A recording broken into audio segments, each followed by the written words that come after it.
Hey everybody, it's Sarah with I Talk to Notebooks, and I know I haven't posted in a while. I've had a lot of life changes going on, and I have actually been writing a lot in my journal. I think that right now this is my current one, and I think it's number 15.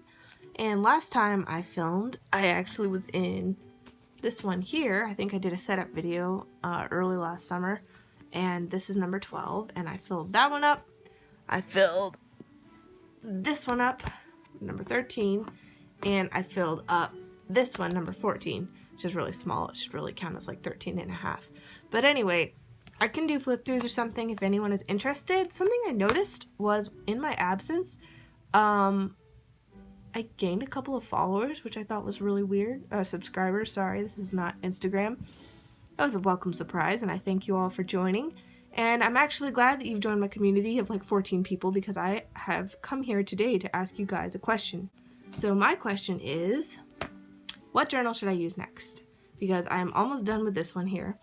And it was good, but I want to do something a little different and a little out of my comfort zone next. But I found that branching out of my comfort zone actually has been really helpful in the past with getting my thoughts flowing. So I want to see what you guys think I should do next. So I'm going to give each option a number, and I'm going to put up a poll, and you can vote for the number that you want me to use next, and I will use it, and I will give you guys updates. Okay, here we go. Okay, this is journal number 1 for you guys to vote for. It is a leather journal. It was a gift, actually, which is already a little bit out of my comfort zone. I've written in a gift journal before, so it can be done. But it's always interesting to have some kind of an external emotional attachment to the notebook itself. Another reason it's out of my comfort zone is it is, of course, very high quality. I don't usually buy journals this nice for myself. So that makes it a little bit, a little more stressful to write in it. And finally, well, the pages are blank. That's another thing. But the most unusual thing about this journal to me is that it has a very small size. I don't think I've ever had... Well, I have had a journal this small before. Obviously, I showed you number 14, I think, was really small.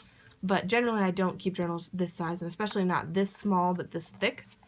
So I think it's going to be interesting to see how it handles. But I do find it very inspirational, so that's one of the reasons that it's currently a candidate for the next one.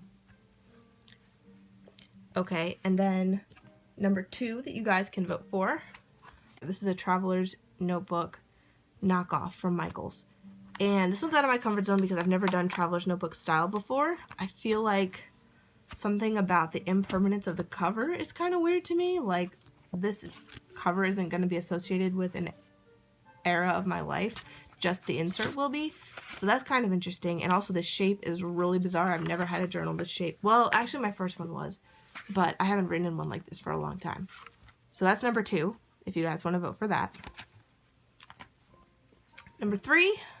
This one I almost didn't put in because it isn't technically lay flat, like it just, but actually I've had journals like this before, and if I spend a lot of time with them at the beginning, I can get them flatter and easier to use. So the main lack of comfort in this one is the paper's a little weird. I'm not used to paper like this. It's super thick, which I find intimidating, and it's blank. I don't usually write in blank journals, and I want to get more used to it. I think it will encourage a creative side. So this is journal number 3 if you want to vote for this one.